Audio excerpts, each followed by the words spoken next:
थोड़ा बताएंगे यहाँ पे आज ऐसा क्या किया आप जो कि फिर से सभी बच्चे जो यहाँ पे खड़े हैं और पीछे गार्जियन भी यहाँ मुझे लग रहा है पीछे खड़े हैं, ऐसा क्या होने वाला है आज को? आज कुछ विशेष है जिसके कारण से आपको यहाँ आमंत्रित किया गया है और सर्वप्रथम मैं मंथन ज्ञान के फिर इस चैनल द्वारा प्रकाश जी आपको धन्यवाद बोलूँगा कि आप सभी प्रतिभावान क्लब या पढ़ाई लिखाई हो या खेल के क्षेत्र में हो उसको आगे लेकर आते हैं।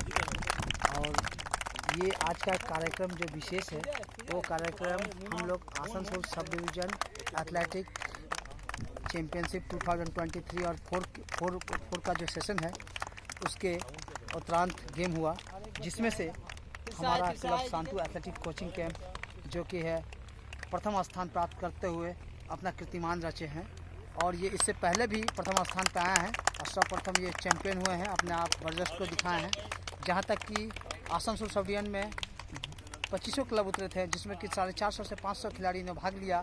उसमें से शांतु एथलेटिक कोचिंग कैंप ने अपना सबको पछाड़ते हुए अपना प्रथम स्थान प्राप्त करते हुए क्लब का नाम रोशन किया सभी बच्चों ने। इसलिए मैं सभी बच्चों और गार्जियन, मेरे जितने भी सपोर्टर हैं, आप और जितने भी मेरे गेस्ट हैं, उनको धन्यवाद बोलूँगा कि वो लोग इतना बर्जस से हम लोग को सपोर्ट करते हैं। अब थोड़ा हम लोग को ग्राउंड को दिखाएंगे। हम लोग पास ग्राउंड नहीं है, इसे खेत बोलेंगे, लेकिन एक खेत में भी प्रैक्टिस करते हुए हम लोग ने अच्छा जीम या फिर जिसके पास अच्छा ग्राउंड हो उन लोगों को पछाड़ते हुए ये कारनामा किया। इसके लिए मैं सभी बच्चों को हार्दिक दिल से अपनी तरफ से धन्यवाद बोलूँगा। और बाकी आपको बाद में अभी मेरे प्रोग्राम स्टार्ट होगा, उसके बाद आपको बताया जाएगा। वो बहुत बड़े बड़े घरों से आते हैं या बहुत सारी सुख सुविधाएं उनको मिलती है, बिल्कुल नहीं। जितने भी मेडल विनर होते हैं वो आपकी तरह से एकदम सामान्य से सामान्य छोटे से छोटे बहुत सारे अवसरों से वंचित होके ऐसे परिवारों से आते हैं और उन्होंने बहुत बहुत बहुत बहुत विश्व स्तर न कि राष्ट्रीय स्तर पे बाकी अंतर्राष्ट्रीय स्तर पे भी उन्होंने काफ़ी नाम कमाया है।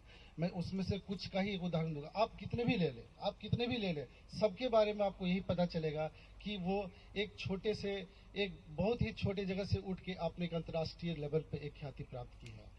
मैं बोलना चाहूँगा जैसे एक अभी मुझे माइकल फेल्प्स के बारे में, आप लोग माइकल फेल्प्स का नाम सुने होंगे। माइकल फेल्प्स ने अभी तक के ओलंपिक में उनसे बड़ा विनर गोल्ड मेडल कोई नहीं है। उनके बारे में क्या है, वो टोटल 28 गोल्ड मेडलिस्ट हैं, 28 ओलंपिक मेडलिस्ट है और 23 गोल्ड मेडल जीते हैं। तो 23 गोल्ड मेडल ऐसे जीते हैं ना कि उन्होंने किसी ने कोई से कल्पना नहीं की थी। जब वो छोटे थे ना तो उनसे एक मानसिक विकार छोटे में आ गई थी। वो एक छोटे से एक मानसिक विकार में उनको दवाई चलती थी।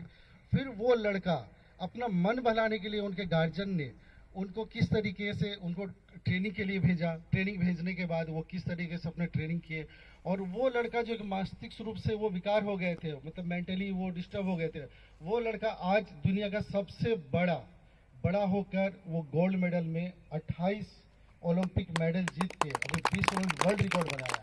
तो ये कैसे हो सका? वो भी एक सामान्य घर से थे। तो एथलेटिक में बहुत बड़े कारनामे हो चुके हैं, जो कि एक छोटे से छोटे एक चिंगारी से शुरुआत होती है। वो चिंगारी आप लोगों में जल चुकी है, बस उसे और बढ़ाते रहने की आवश्यकता है। आप लोग प्रेमलता अग्रवाल का नाम सुने होंगे। प्रेमलता अग्रवाल बहुत कम छोटे में ही उनका शादी हो गया था। 18 साल की उम्र में वो 2 बच्चे की माँ बन गई थी। फिर वो क्या कि जब वो 35 साल की थी तो अपने बच्चे के ट्रेनिंग के लिए वो JRD Tata sports complex Jamshedpur में वो गई थी अपने बच्चे को ट्रेनिंग के लिए। तो उन्होंने एक बोर्ड देखा ना, वो जिसके लिए पर्वतारोही के लिए जो देखा था उन्होंने, तो उसमें सिर्फ बोर्ड देखा। उन्होंने बोला कि मैं इसमें पार्टिसिपेट कर सकती हूँ। उन्होंने पूछा, बोला हाँ बिल्कुल कर सकते हैं आप। तो उन्होंने उसमें पार्टिसिपेट किया और उन्होंने बछेंद्री पाल, जो भारत के सबसे पहले, आप लोग जानते होंगे बछेंद्री पाल का नाम सुने होंगे, वो सबसे पहले एवरेस्ट में चढ़ी थी। वो पहली महिला थी जो सबसे पहले एवरेस्ट में चढ़ी थी। वो महिला के बारे में उनको पता, उन्हें मिलने का मौका मिला। से उनसे पूछा कि मैम आप कैसे की?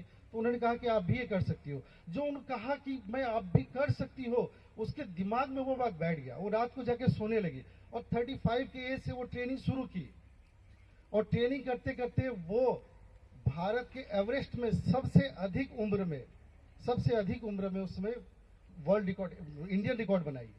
वो भारत की पहली महिला थी जो 48 ईयर के एज में एवरेस्ट को फतह की। सोचिए, वो सिर्फ एक 35 साल की एक महिला जो जाती है अपने बच्चों को ट्रेनिंग के लिए JRD Tata complex, sports complex में, तो वहां ने सिर्फ एक बोर्ड देख के वो इतना इंस्पायर हो गई। तो अगर अगर आपके अंदर में वो ज्वाला है, वो पोटेंशियल है, तो बस उस पोटेंशियल को आगे बढ़ाइए। वहां तक फतह करने के लिए राष्ट्रीय स्तर पे, अंतर्राष्ट्रीय स्तर पे जाने के लिए बहुत ज्यादा खूबसूरत होने की आवश्यकता नहीं है। आगे बढ़ सकते हैं। पहले देखिए, आजकल हमारे बीच में गूगल है, गूगल के माध्यम से हम लोग जा सकते हैं कि हमारे में बेस्ट कौन है, कौन कैसे बना है, कैसे किसी के भी पीछे कुछ ना कुछ इतिहास है। आपको भी इतिहास अगर रचना है तो कुछ ना कुछ इतिहास बनाना पड़ेगा, ठीक है ना। हम एक बार फिर से थैंक यू, धन्यवाद बोलते हैं किशोर सर का कि जो बहुत ही अनमोल वचन बोले हैं। थैंक यू, ताली बजाएं सबको।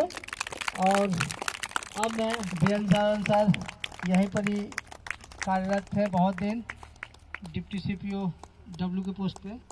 सर का बहुत बहुत अभिनंदन कि सर हमारे बीच में आए हैं।